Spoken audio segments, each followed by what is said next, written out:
Assalamualaikum warahmatullahi wabarakatuh. Alhamdulillah al-wahid al-ahad. Ashhadu an la ilaha illallah wa ashhadu anna Muhammadan abduhu wa rasuluh. Allahumma salli ala sayyidina Muhammad wa ala alihi wal mahdi khalifatihi wa sallim. Amma ba'du.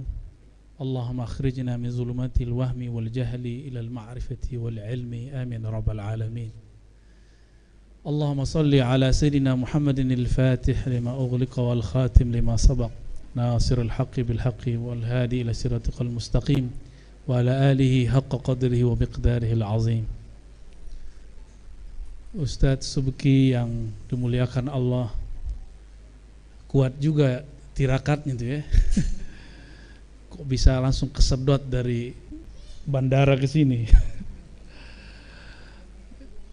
Ya, sahabat saya manggil beliau sebenarnya di batin saya Syekh Ahmad Idris. Tapi waktu dulu kita jalan ke Masjid Agung, namanya gak ada, adanya Ustadz Hadi. Saya tanya, nih Ustadz Hadi ini siapa? Itu yang tamat Yaman, murid Syekh Habib Umar. Kita lihat fotonya, temanku ini. Masya Allah, barakallahu fikum, Syekh Hadi ya. Begitu juga Pak Kiai Malan, benar Pak Kiai ya, Abdullah. Semoga selalu dalam ridha Allah Subhanahu wa taala ya. Para masyayikh satu persatu yang tidak mungkin saya sebutkan, walaupun saya hafal tadi disebutkan, tapi kebanyakan kayaknya. Hafalnya tadi doang, sekarang udah lupa. Judul kita apa, Ustadz Subki? Jalan Rohani, bener? Waduh, berat nih judulnya nih ya. Cuma dalam 1,5 jam. Tapi tidak apa ya. Jalan rohani, sebelum kita berbicara rohani, kita harus paham dulu bahwa diri kita ini lebih dari satu unsur. Kalau sudah paham unsur-unsur ini, baru bisa kita tahu dari jalur yang mana, dari unsur yang mana kita bisa mengenal Allah Subhanahu wa ta'ala. Sebelumnya khusus untuk kajian ini dan khusus untuk para muallim, para pendiri sekolah Islam di sini dan para masyayikh yang hadir yang berjuang untuk Ahlus Sunnah wal Jamaah, mari kita bacakan Al-Fatihah. A'udzubillahi minasyaitonir rajim. Bismillahirrahmanirrahim.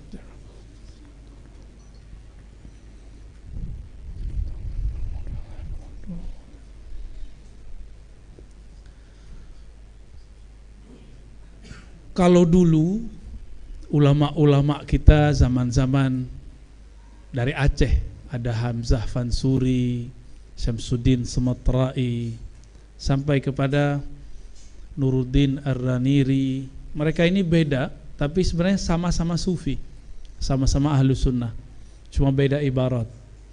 Puncaknya adalah Syekh Abdul Rauf As-Singkili. Mereka dulu semuanya belajar di Madinah. Itu kita sebut dengan poros Aceh. Poros Aceh ini ditandai dengan berkembangnya tarekat Syatariyah. Di sini jarang ada ya, jarang ada. Ada tapi jarang ada. Di Palembang lebih banyak Samaniyah dan juga Naqsyabandiyah. Begitu juga karena banyak zuriat Nabi SAW di sini, ada tarekat Ba'alawiyah. Ya, ini nggak tahu dulu orang Palembang mimpi apa, kok banyak zuriat di sini. Ya, ajib ya pakai, ajib luar biasa. Itu zuriat-zuriat Nabi yang ada di Betawi itu banyak dulu, mampirnya ke sini dulu, baru ke Betawi. Ke sini dulu. Awalnya tentu ke Aceh dulu ya.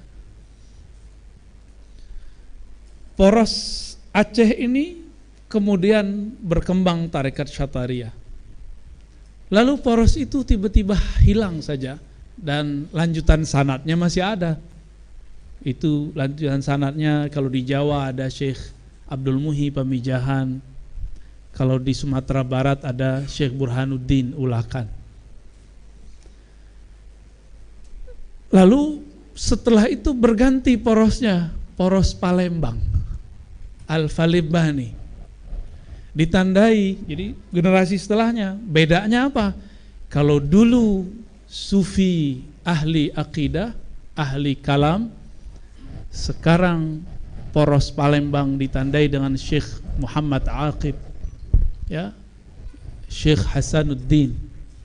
Kemudian murid-murid mereka yang bernama yang paling terkenal Syekh Abdul Somad Al-Falimbani. Jadi itu murid dari Syekh Aqib, ya, Syekh Hasanuddin itu muridnya itu. Ditandai dengan tarekat Samaniyah. Ada plusnya, musnidul hadis, ahli sanad hadis. Ini yang kurang disadari oleh kita sekarang. Bapak kalau cek Abdul Somad Al-Falimbani dan ke atasnya Syekh Muhammad Aqib, Syekh Hasanuddin, itu digelari oleh Syekh Yasin Al-Fadani dengan Al-Musnid. Apa arti Al-Musnid? Ahli sanad. Jadi dulu ahli hadis satu paket dengan mursyid tarekat. Jadi Syekh Abdul Somad itu mursyid tarekat. Tarekat apa beliau? Samaniyah, Khalwatiyah, Al-Qadiriyah. 3 tarekatnya langsung. Sebenarnya beliau punya tarekat lain, cuma ini yang dimasyhurkannya di negeri kita.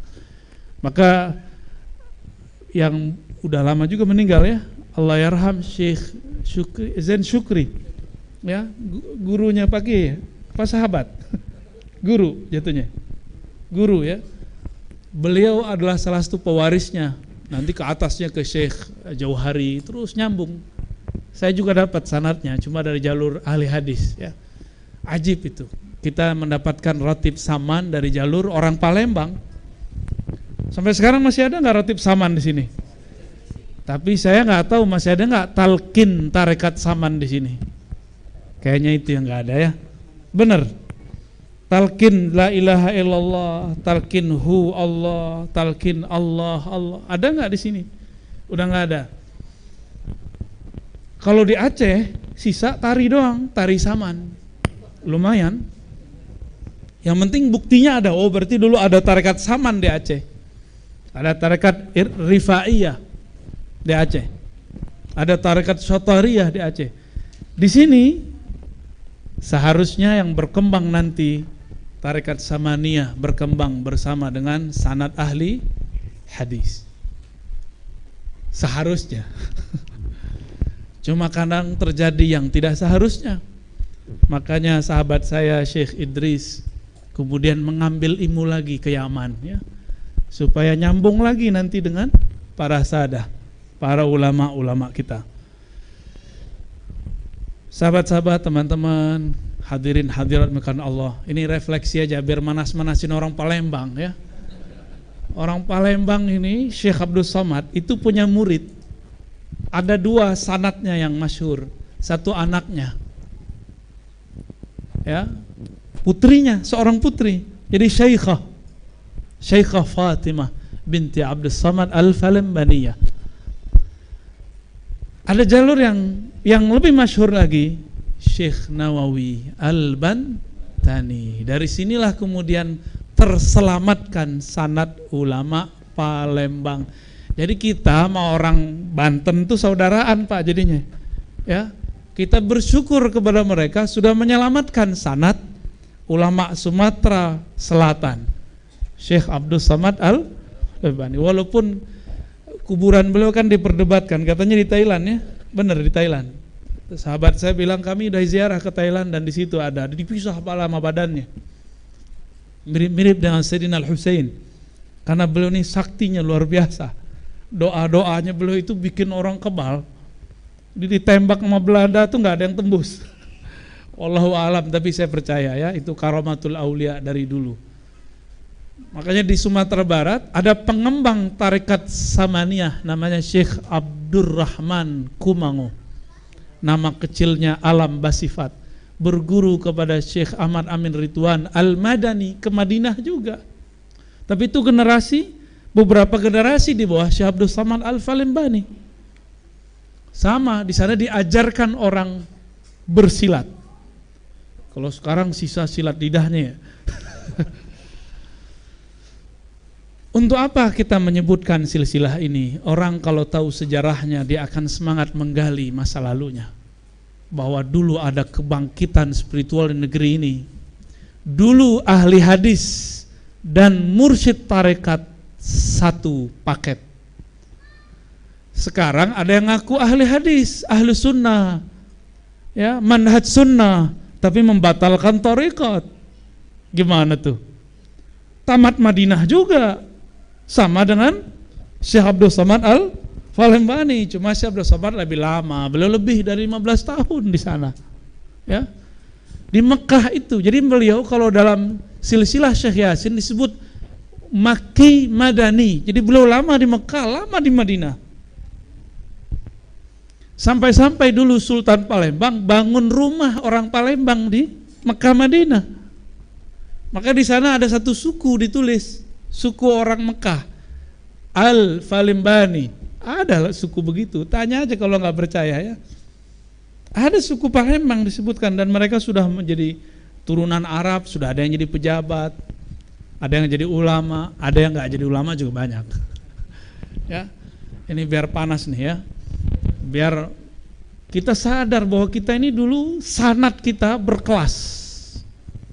Silsilah ulama kita dulu berkelas dulu. Sekarang gimana? Ya harus berkelas lagi. Untunglah terjadi kebangkitan ketika redup Aswaja di tanah haram Mekah Madinah direbut oleh kelompok sebelah. Yaman Allah pilih. Itulah nubuat Nabi waktu beliau hidup. Apa kata beliau? Al-iman Yaman. Iman itu di Yaman. Al-hikmah Yamaniyah. Hikmah itu oleh orang yang membawa sifat ke Yaman. Sifat Yamaniyah, baik dia zuriat orang Yaman, zuriat habaib dari Yaman, ataupun dia santri dari Yaman. Maka kita beruntung masih ada di sini murid-murid ulama Yaman, murid dari muridnya ulama Yaman.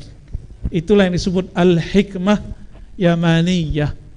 Dan sekarang ajaibnya negeri ini Allah pilih sebagai tempat hijrahnya orang Yaman terbanyak, terutama ulama-ulama zuriat-zuriat dari Hadramaut ya, Hadarim, Tarim dan sekitarnya.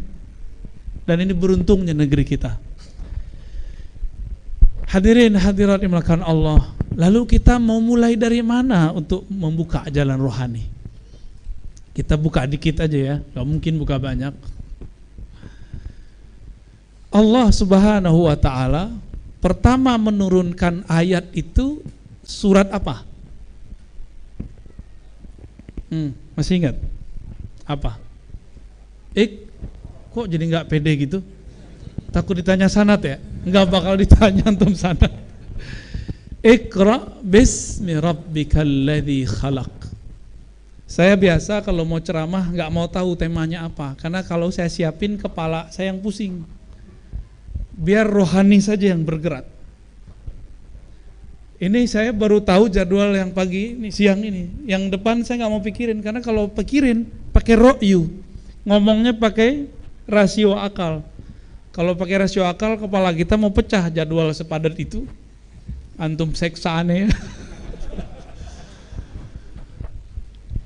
Tapi kalau pakai rohani, insya Allah jalannya akan terbuka. Ini pun ayatnya baru ingat pas megang mic.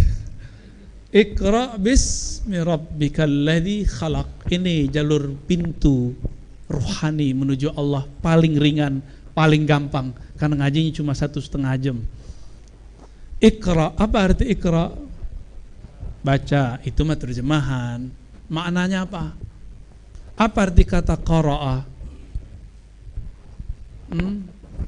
Berjanji, oh jauh amat. Apa artinya? Qara'a, qara'na artinya jama'na. Ya, maka ikra berarti ijma. Ini makna rohani ya. Kalau makna zahir utlu, bacalah. Tapi kalau secara rohani artinya Iqra bismi rabbikal ladzi khalaq. kumpulkanlah fokus dirimu, kumpulkanlah anasir-anasir jiwamu, anasir-anasir tubuhmu, lalu bacalah nama yang menciptakan semua anasir-anasir itu. Berapa unsur di tubuh kita? Yang paling keren itu tanah. Ya. Apa kata iblis? Iblis kan gengsi. Khalaqtahu min tin. Ya Rabb, manggil Allah juga dia. Itu si Adam diciptakan dari tanah. Jadi karena tanah inilah kita kemudian sampai sekarang bermusuhan nama iblis. Ya. Jadi urusan tanah ini bikin sengketa emang ya. Lalu Allah mengatakan ya dalam surat Sad, inni khaliqun basharan min tin. Sungguh aku ciptakan manusia dari tin, tanah. Maka pintu menuju Allah satu bab, namanya mengenal anasir tanah. Kenal tanah dalam diri ini, maka kita kenal namanya Khaliq. Jadi kenal asal penciptaan, maka kenal sang pencipta. Ini yang disebut tauhid khalqiyah. Apa namanya? Tauhid penciptaan. Tanah di luar gedung ini bisa numbuhin tumbuhan gak? Dia yang numbuhin? Enggak, mesti ada petani toh. Ditumbuhin gak? Jadi tanah itu kalau dia terhampar di muka bumi, rumput, tumbuhan bisa tumbuh. Kalau sudah diolah oleh Allah Subhanahu wa taala menjadi tubuh ini, maka masih ada yang tumbuh di badan kita. Pohonnya, rumputnya bernama rambut. Ya. Ini nih apa nih namanya? Cabangnya ya. Ini batangnya, disebut batang tubuh. Seperti pisang kalau sudah sampai kepada tinggi tertentu, dia tidak bertambah lagi. Sama. Tubuh ini kalau sudah sampai pada puncaknya, dia tidak tambah lagi. Ya. Tubuh kita seperti itu. Saya mau tanya, apakah kita yang menumbuhkan satu rambut itu? Bukan. Terus siapa yang numbuhin? Rambutnya udah ngitung belum berapa? Jangan-jangan kita nggak kenal sama jenggot kita sendiri. Ini lagi rame jenggot nih Pak. Ya. Aneh dituduh menghujat Nabi. Aneh dituduh menghina Rasulullah. Betapa mereka suka sekali memfitnah kita. Ya. Mana mungkin seorang Ar-Razi yang belajar hadis lebih dari 15 tahun kemudian menghujat sunnah Nabi? Nggak mungkin. Berarti dia sedang memainkan kalam-kalamnya untuk memfitnah kita. Ya. Orang-orang itu biasa, ya nggak usah disebut, ya paham ya? Coba jenggot bisa numbuhin? Nggak bisa ya? Kuku tumbuh nggak? Gigi tumbuh nggak? Coba kalau gigi kita tumbuh tiap pekan, Pak, mau Jumatan, ya Ustadz Subeki lama di kamar, ngapain? Motong gigi, kan repot. Ya, untung gigi kita nggak tambah. Yang nambah cuma, coba lihat, ini nambah nggak dia? Kok yang ini nambah? Deket kan? Ini yang jauh daripada rambut tumbuh terus. Jujur Pak, saya nggak suka dengan kumis saya itu, karena lu bekas jerawat. Jadi kalau tumbuh dia jarang-jarang. Kalau jenggot saya suka kalau dia tumbuh. Tapi kalau di sini itu repot kalau tumbuh, jarang-jarang gitu ya, kayak itu rambutan, nggak jelas. Saya tidak sanggup menahan satu rambut tumbuh, dan saya bilang, kumis, kamu jangan tumbuh dong. Nggak mau dia ngikut saya Pak, karena saya bukan Robnya. Robnya adalah Allah. Dengan apa Allah menghubungkan penciptaan dari dirinya kepada penciptaan itu? Dengan kalamnya, kun. Di dalam kun itu ada kudrah Allah, kekuasaan Allah, ada iradah Allah. Kudrah iradah itu kalau disimpulkan jadilah rukun iman yang keenam bernama takdir. Bisa diulang. Dengan apa cara Allah mewujudkan kita? Ya, Allah berkalam apa? Kun. Apa arti kun? Bukan dukun. Dukun itu karena dulu sering baca kun ya. Cocokologi. Serius Pak, emang dulu dukun-dukun itu kalau dia baca apa-apa belakangnya kun fayakun. Bi barakati la ilaha illallah. Serius, dulu dukun itu bacanya begitu, maka orang dengarnya kun. Nah, ini sejarahnya antum nggak tahu, karena sejarahnya nggak ditulis. Maka dulu dukun itu positif, dukun beranak, positif nggak? Jangan-jangan Pak Kiai kita produk dari itu, ya benar Pak Kiai, nggak musyrik kan Pak Kiai? Kalau ya ini produk musyrik. Cuma karena kita sudah dijajah oleh Belanda kemudian menjajah cara berpikir orang-orang ahli pengobatan tradisional, dituduh klinik. Padahal mereka dulu pakai doa ruqyah. Mereka sekarang datang lagi dengan gaya ruqyah baru. Dituduhlah para kiai yang berbisik-bisik dalam berdoa syirik. Itu suuzon atau syirik beneran? Dia nggak dengar Pak Kiai baca apa, dia bilang kiai ini pasti syirik. Tuh, suuzon. Jadi manhaj mereka itu namanya manhaj suuzon. Itu yang ngasih nama orang Palembang, guru saya, Said Agil Munawar. Beliau bilang itu mereka tuh Ar-Razi, manhajnya namanya manhaj suuzon. Jadi itu bukan aneh yang ngasih ya. Kalau protes ke beliau aja deh. Pasti sering pulang ke Palembang nggak beliau? Ya, beliau mengumpulkan kembali sanadnya ulama Palembang. Ada banyak puluhan nama beliau ya. Sayang orang Palembang nggak ngambil sanad ke beliau ya. Taib. Jadi apa kalam Allah? Kun. Di dalam kun itu Allah memasukkan kudrah iradahnya. Ya. Disitulah yang disebut dalam hadis Nabi, ketika sudah cukup umurnya, fayu'mar bi'arba'i kalimat, ketika ruh ditiup lalu diperintahkan 4 ketentuan. Itu semua turunan dari kudrat dan iradat. Ya, kudrat itu takdir yang saklek, berubah dikit jadi iradah dia. Jadi bisakah kudrat takdir dirubah? Bisa, coba geser dikit doang. Namanya iradah. Suka-suka Allah kan.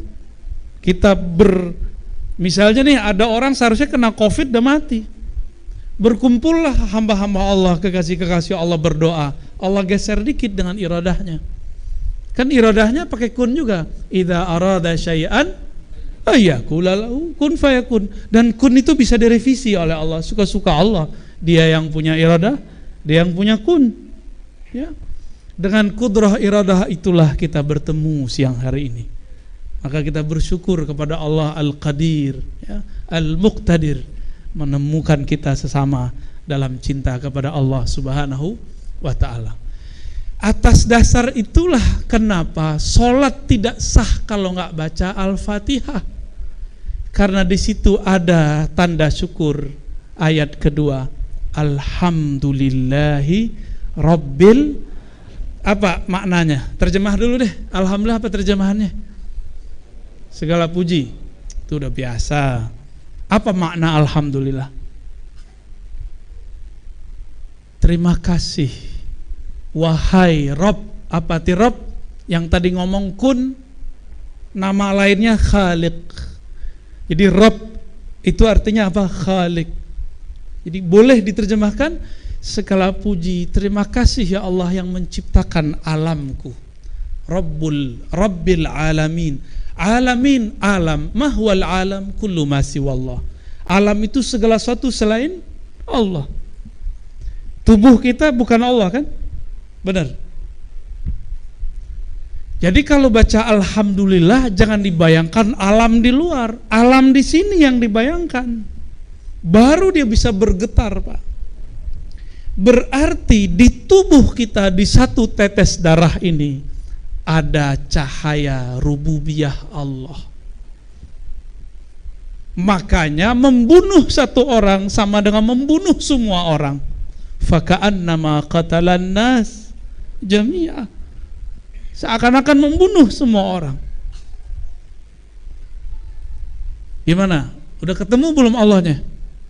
Seharusnya sudah ketemu, tapi namanya. Ketemu apa? Ketemu namanya. Apa namanya dalam diri kita? Rob. Ya. Tadi tumbuh. Menumbuhkan apa bahasa Arabnya? Menghidupkan deh, menghidupkan apa? Muhyi. Setiap detik ada sel yang mati. Mumit. Maka di tubuh ini Allah sibuk sekali mematikan sel, menumbuhkan sel, mematikan sel. Jadi setiap hari ini di tubuh ada kematian dan kehidupan. Jadi tubuh ini adalah namanya. Apa namanya? Al-Muhyi, Al-Mumit. Makanya habis sholat dianjurkan baca La ilaha illallah wahdahu la syarikalah lahul mulku, miliknya lah semua kekuasaan, termasuk kekuasaan terhadap diri sendiri. Walahul hamdu, baginya lah tanda terima kasih, pujian-pujian. Apalagi? Yuhyi wa yumit, yang menghidupkan satu sel di tubuhku, yang menumbuhkan satu rambut di tubuhku, yang mengalirkan satu tetes darah di dalam badanku. Paham? Jadi kalau baca ini jangan ngayal. Baca itu tuh merem matanya, dipandang diri kita, diingat-ingat semuanya. Itu yang bisa bikin bergetar. Kita ini ada orang berbuat baik, maka kita kirim hadiah terus, kirim hadiah terus. Kalau dia lawan jenis, setelah sekian lama kita ketemu, jika umurnya masih memungkinkan, kita akan jatuh cinta kepadanya. Jika dia sesama jenis, kita akan menjadikan dia saudara kita. Kalau umurnya tua, kita anggap dia orang tua kita. Jika dia lebih kecil, kita anggap dia adik atau anak kita. Jika dia bukan saudara, bukan makhluk, bukan kawan, siapakah dia? Dialah pencipta kita. Maka kalau kita nih dapat kiriman terus, diurusin terus. Saya cuma diurusin koper sama kawan, senangnya bukan main, Pak. Dikawal oleh Pak Polisi, senangnya bukan main, maka kita hormat kepada mereka. Itu baru dikawal sejenak. Ini kita dikawal setiap saat oleh Allah Subhanahu wa taala. Kira-kira kalau ketemu dia, antum tersujud kepadanya, tersungkur kepadanya, gak akan kuat menahan. Kalau dia seorang yang kita kenal, engkau. Jika dia seorang kekasih, kita peluk dia. Jika dia anak, kita akan pegang dia erat-erat, kamu anak aku. Itulah kenapa alhamdulillahi rabbil alamin, afdalud doa, doa yang paling gagah, doa yang paling tinggi. Nabi kan mengatakan, antara hamba dan Allah terdekatnya kapan? Saat sujud. Sujud itu adalah makna alhamdulillah. Alhamdu, coba dibuka, alif lamnya buka, hamdun. Siapakah yang paling terpuji di alam semesta? Itulah yang bernama Muhammad. Jadi alhamdu itu terpancar pada diri Sayyidina Muhammad sallallahu alaihi wasallam. Maka makna lain dari alhamdu, yang paling bisa, yang paling sanggup berterima kasih kepada Allah, yang paling sanggup sempurna sujudnya kepada Rabbul Alamin, hanyalah yang bernama Muhammad. Itulah alhamdu. Maka untuk bisa mengenal Allah, jalur tol paling cepat adalah jalur al-Muhammadi, jalur orang yang paling terpuji, yang setiap hari dia memuji Allah. Dia tidak minta dipuji, dia enggak minta pahala. Adakah Nabi minta pahala? Enggak pernah. Nabi selalu minta apa yang pantas dilakukan hamba kepada Robnya. Maka sebaik-baik yang diminta bukanlah pahala dan fasilitas. Makanya Bapak Saudara bukan Allah, kita ini ada yang usaha, ada yang bekerja, terus ngomong, ini enggak sopan, berarti belum alhamdulillah. Saya udah doa Ustadz, udah usaha, kok belum sampai juga, batal alhamdulillah. Walaupun secara fikih enggak masalah, secara hakikat itu masalah. Berarti dia enggak sadar selama ini bahwa satu detik per detik dia diurus oleh Allah. Dia diurus oleh Allah, dikawal oleh Allah. Ini kita nggak sadar selama ini. Terus dia punya angan-angan, kebetulan angan-angannya belum disesuaikan dengan waktunya. Lalu dia mengatakan, saya udah usaha kok belum dikasih juga, batal. Ya, ini yang dikatakan Nabi, kullu da'watin mustajabah malam ya'jal. Semua permintaanmu pasti dijawab selama kamu tidak tergesa-gesa. Apa itu tergesa-gesa wahai baginda Nabi sallallahu alaihi wasallam? Nabi menjawab, ayyaqulal abdu da'autullah wa lam yujibli. Si hamba mengatakan, aku sudah doa, aku sudah usaha, tapi tidak kunjung Allah jawab.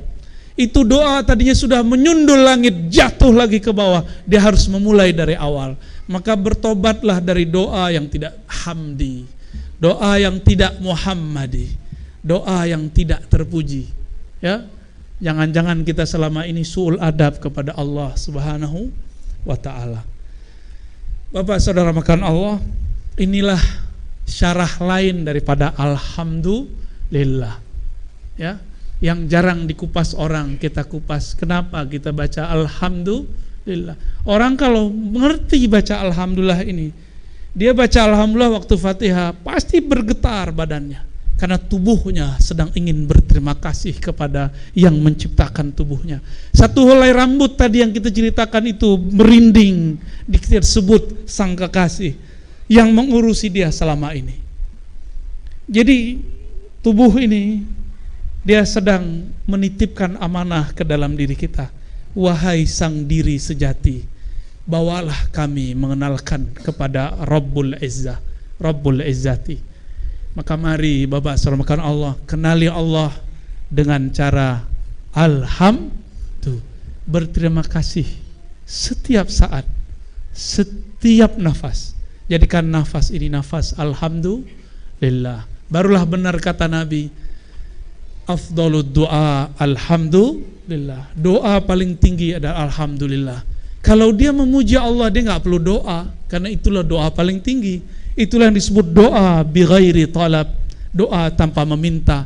Orang inilah yang disebut-sebut di hadis, man syaghalani dzikri an mas'alati. Siapa yang sibuk-sibuk menyebutku, berterima kasih kepadaku, sehingga tidak sempat meminta kepadaku, aku akan cukupkan keperluannya seperti yang diminta oleh orang-orang yang berdoa.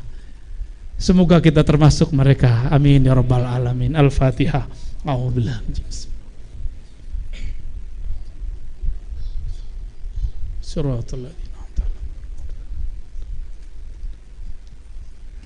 Itu pembukanya Ustaz. Boleh, mungkin karena waktu kita pendek kita boleh muzakarah ya. Nanti kalau aneh nggak bisa jawab, ini para kiai ada di samping kiri kanan kita. Perayaan Buya ini sangat menarik sekali dan insya Allah bisa dipahami, terutama untuk jalan rohani. Tadi Buya telah menjelaskan, di dalam untuk mengetahui memahami jalan rohani, kita harus tahu tentang asal usul diri. Di situ Buya sampaikan ada 4 anasir, yaitu tanah, air, angin, dan api.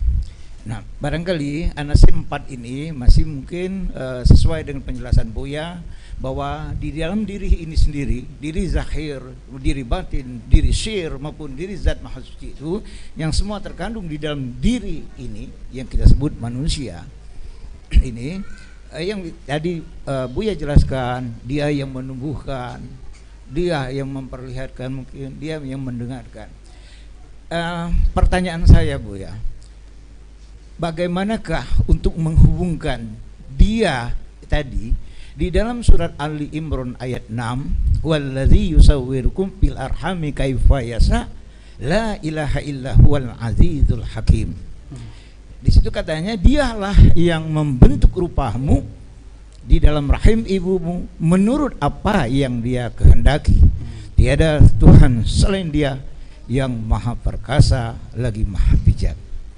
Kemudian Buya, kami kaitkan lagi, setelah proses ini dalam bentuk segumpal darah, daging, tulang, kulit, dan utuh menjadi seorang berjasad, ya, yang kita sebut bayi, maka pada masanya, pada waktunya itu kalau kita lihat di dalam Quran surat An-Nahl ayat 78, di sana dijelaskan juga di dalam Al-Quran itu, wallahu akhrajakum min butuni ummahatikum la ta'lamuna syai'a wa ja'alakum, dan seterusnya Bu ya, bahwa di sana dijelaskan bahwa akulah, dialah katanya kan, yang mengeluarkan kamu itu dari perut rahim ibumu dalam keadaan kamu tidak mengetahui.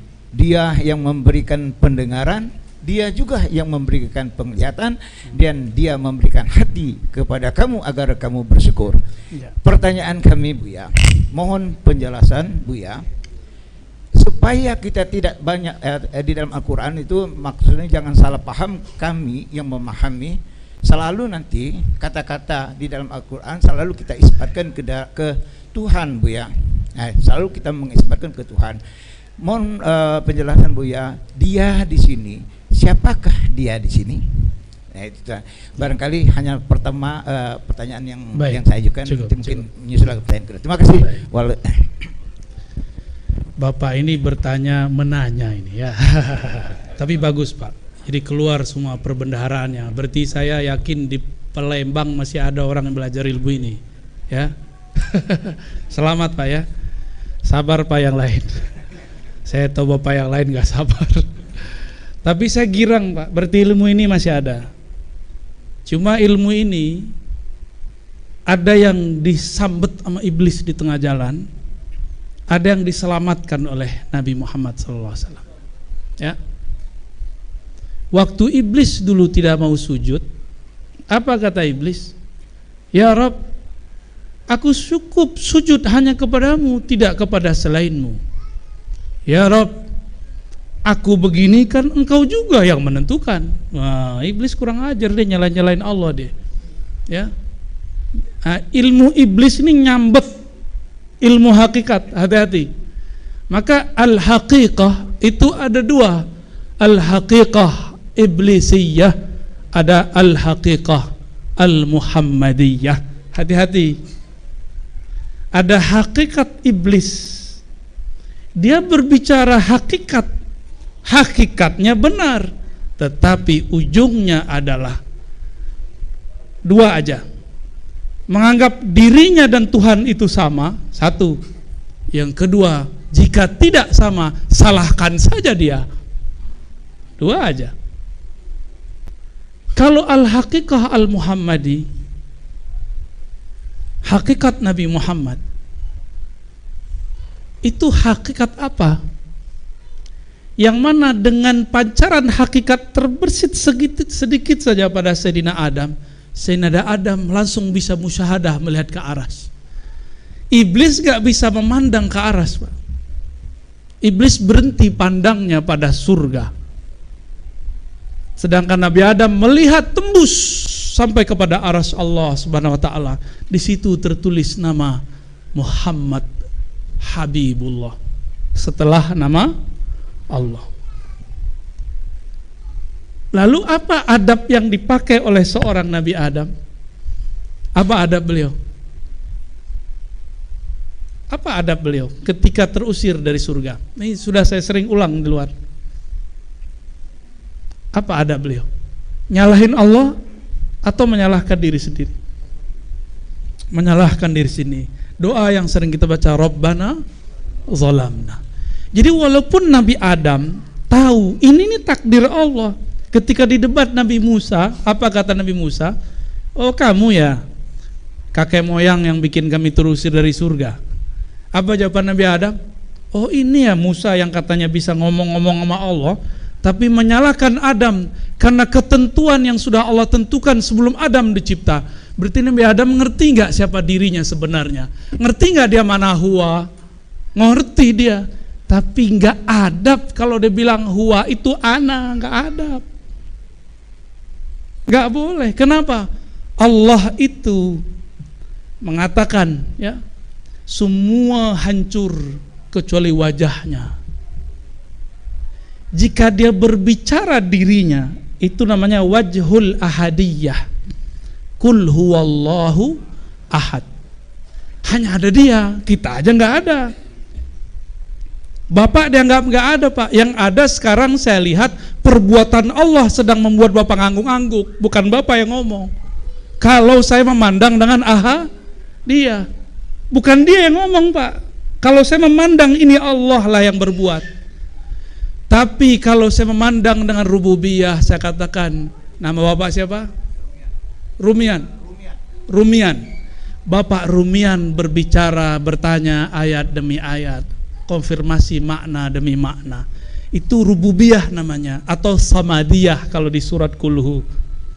Jadi paling gampang, kalau Allah kesendiriannya disebut ahadiyah, Allah ahadnya bersama makhluk disebut samadiyah. Ya, ini yang tidak dipunyai oleh orang yang kesambet iblis. Dia berhenti di ahad, dia nggak teruskan kepada Allahus Samad. Maka dia mengatakan dirinya adalah Allah. Jika ini salah, Allah lah yang salah. Ini kemasukan dia. Tolong kasih tahu ke kawan-kawan, Pak, jangan kesambet hakikat iblisiyah. Jadi ada dua cara Allah mengenalkan dirinya, satu ahadiyah, satu samadiyah, atau disebut istilah kerennya sekarang uluhiyah, rububiyah. Tapi beda sama yang seberang ya. Uluhiyah itu Allah memandang dirinya sendiri, al-ahad fi ahadiyatihi, ahad dalam esanya. Sedangkan samad rububiyah itu al-ahad fi khalqiyatihi, fi kasfil kasrah, itu esanya yang terpancar dalam banyaknya makhluknya. Tapi dia tetap esa, ya. Yang banyak kan makhluk, penciptanya tetap satu. Wallahu a'lam bishawab. Tolong disampaikan, Pak. Saya girang, Pak, ternyata ilmu itu masih ada. Ya, lanjut. Masih ada. Nah ini.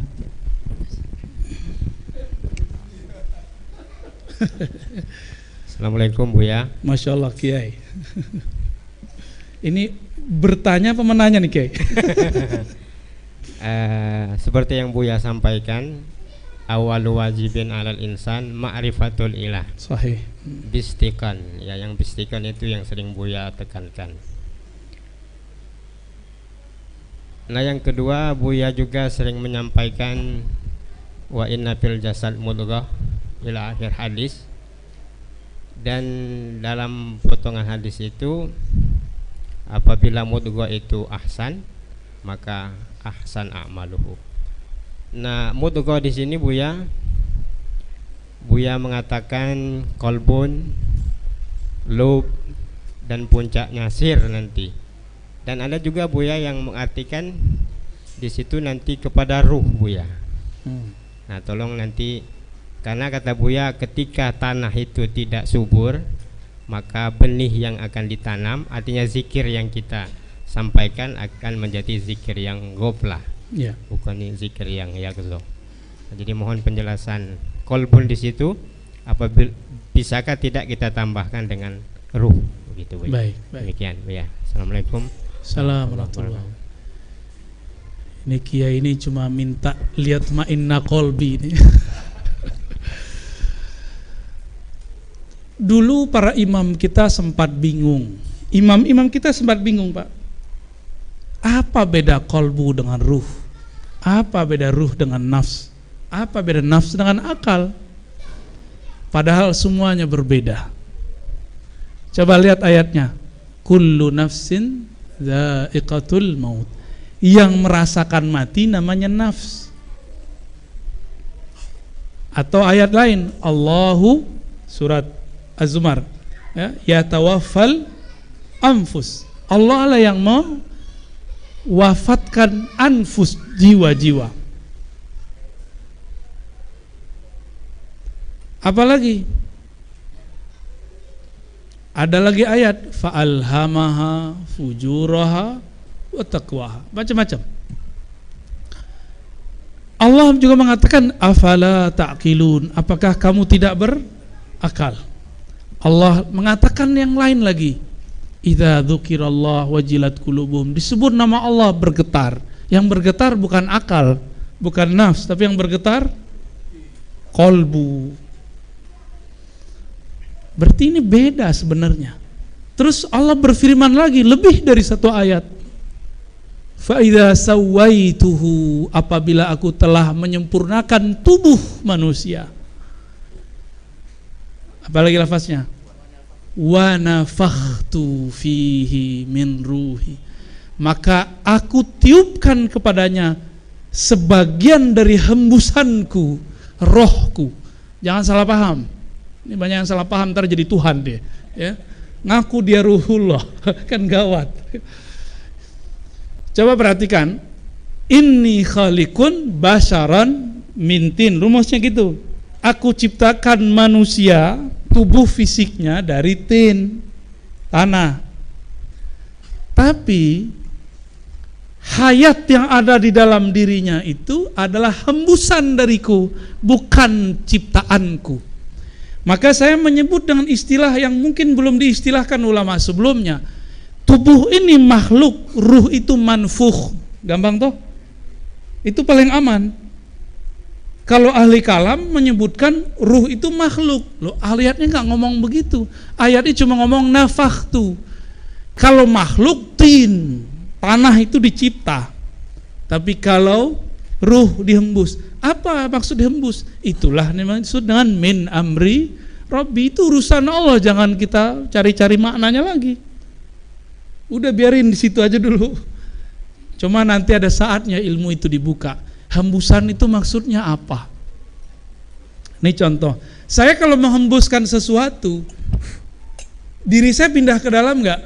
Enggak. Terus kenapa orang ngomong di dalam diriku ada zat Allah? Tuh, hati-hati kan?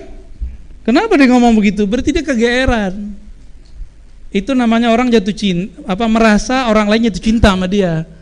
Padahal orang itu gak jatuh cinta sama merasa dia diperhatikan Allah, padahal gak begitu. Faham maksudnya? Ini cuma ilustrasi loh Pak. Karena banyak di luar sana orang belajar ilmu hakikat, dia mengira dirinya itu, dalam dirinya itu adalah Allah. Enggak begitu.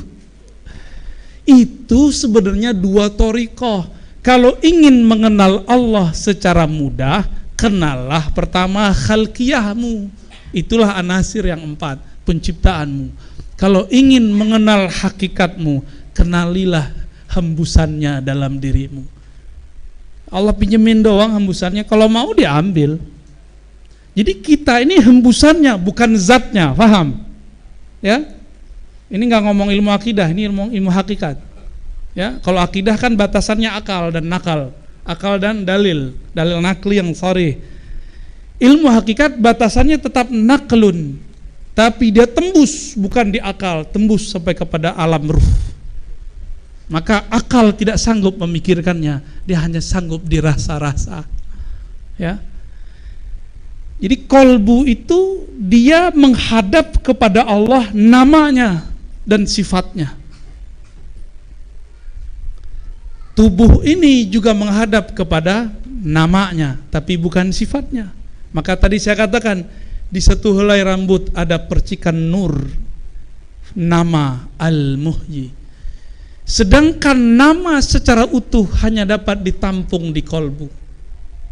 Yang mana dulu gunung-gunung tanah itu nggak sanggup, dia maunya numpang aja sama kolbu manusia. Jadi tubuh kita ini ada batu di dalamnya, ada tanah di dalamnya, ada api, ada angin. Semua anasir ini Allah tawarkan, maukah kamu menerima amanah dariku? Fa'abaina. Semuanya enggan. Yang nerima siapa? Insan. Karena dalam diri insan itu ada hembusan darinya. Cuma kebanyakan manusia jahul. Apa arti jahul? Dia tidak tahu yang ngemban itu si hembusan ruh, bukan tubuh ini. Bukan akal ini tidak sanggup mengemban itu semua. Maka kita harus mengenal arah ke sana. Inilah disebut ma'rifatullah, ma'rifat kepada Allah yang tertinggi. Jadi ma'rifat kepada Allah Pak Kiai ada 4. Pertama ma'rifat nama, itu tubuh kita dan alam semesta. Yang kedua ma'rifat af'al, mengenal perbuatan. Ini ilmunya Syekh Abdul Somad Palembani yang saya ulang. Ya, di risalah tauhid beliau, risalah la ilaha illallah beliau, ya. Dulu S2 saya nukil teks beliau dan terjemahannya yang diajarkan oleh ulama Madinah zuriat Nabi As-Sayyid Muhammad ibn Abdul Karim As-Samman Al-Madani. Beliau punya thariqah namanya thariqah Al-Muhammadiyah, tapi karena namanya bernisbat ke Samman disebut Samaniyah. Yang ketiga disebut ma'rifatus sifat. Ma'rifatus sifat itu dari kolbu ke lub. Kolbu, fuad, lub, itulah mi'rajnya kolbu. Jadi sebenarnya Nabi sama wali bedanya satu aja. Kalau Nabi ruhnya bermi'raj, tubuhnya pun dibawa sama sendal-sendalnya dibawa. Kalau wali bermi'raj dari alam zahir masuk ke alam dirinya yang paling batin, yang paling sir. Sampai ke sifat udah wali, Pak. Sehingga dia memandang segala sesuatu semuanya adalah percikan dari sifat-sifat Allah. Itulah puncak dari kitab Martabat 7. Ya, At-Tufah Al-Mursalah. Apa kata beliau? Enggak ada di alam semesta ini sesuatu kecuali di situ ada percikan dari wujudnya. Karena kalau ada sesuatu bukan dari wujudnya, bukan dari kunnya, bukan dari hembusannya, berarti ada selain dia pencipta alam. Dan la wahdahu la syarikalah, tiada sekutu baginya. Wah, udah kemana-mana nih, Pak. Aneh nahan-nahan di asma, antum bawa-bawa juga ke sana. Tafadhal, masih ada waktu. Masih ada satu lagi, Ustaz. Ya, silakan.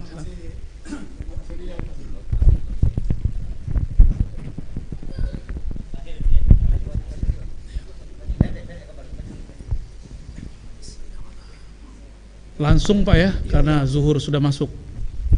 Tanyanya pendek, jawabnya pendek. Baiklah Buya, terima kasih Buya. Seperti yang Buya sampaikan tadi, bahwasanya kita perlu ada sanad kepada baginda Rasulullah SAW melalui guru-guru kita.